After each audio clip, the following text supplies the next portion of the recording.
dear brothers and sisters, today, Tuesday and 3rd September, and we are told to talk about Mary is the mother of joy and hope in the church. And my dear brothers and sisters, the Vatican II document, so called Gaudium et Spes, also talks to us with beautiful words in the beginning, especially the joy and hopes, the suffering and pain of the world is the joy and hope, the suffering and pain of the church. And so, my dear brothers and sisters, this is the same thing that we are talking about Mary, because Mary is also our joy and our hope, also our pain and our suffering, that she participates in that.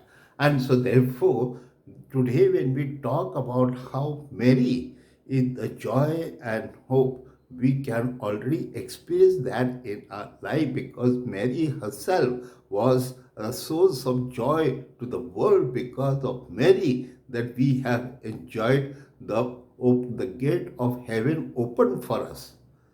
It's a joy.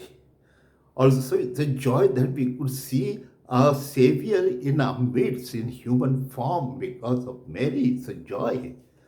We also can experience that joy and hope of Mary, because Mary is the hope that we will certainly be in heaven eternally with Christ.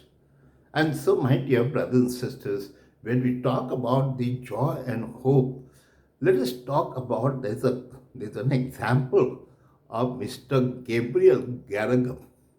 And this Mr. Gabriel, he was once traveling, and he was in the railway train. And his train really was attacked by another train coming in front. And so he was thrown out in that accident of the train.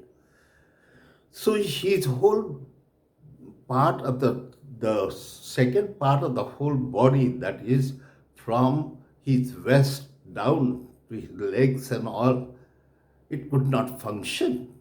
So he was on the bed, and when uh, somebody told him that only miracles can save you, his mother and his auntie, they told him rather, that let us go to this particular place that is called Lourdes. And so he was not ready, because he did not believe in God and believe in Mary and her miracles and anything of that sort. So after 2 days, when he came to know there is no other way out, so he accepted that invitation and he went to Lourdes.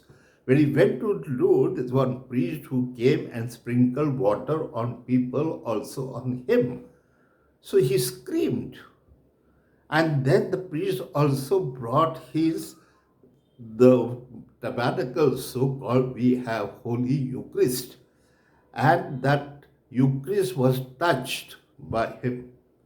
So when he touched that, he felt recovered and he could sit down. He felt there is a strength blowing in his whole body. So he stood up.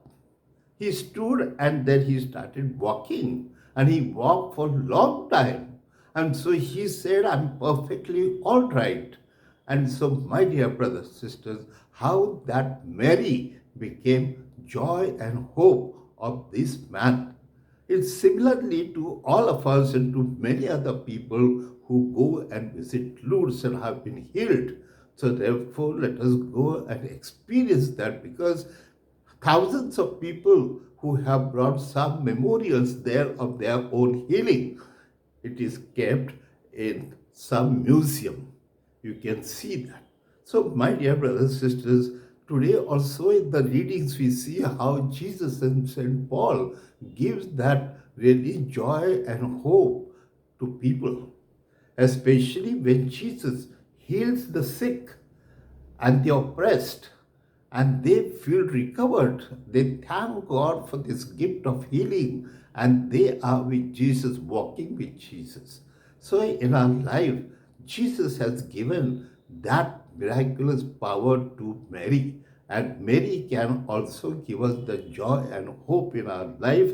Let us not forget that Mary is the source of our joy because she brought Jesus. And because she brought Jesus, we can really go to heaven, who opened the doors of heaven for us. Also, when she goes to heaven, she promises us that all her children, so all of us, will also enter into heaven. So Mary is very much in that sense also a woman of joy and hope. And let us not forget that in our daily life, we also are called to be joy and hope to people all around us.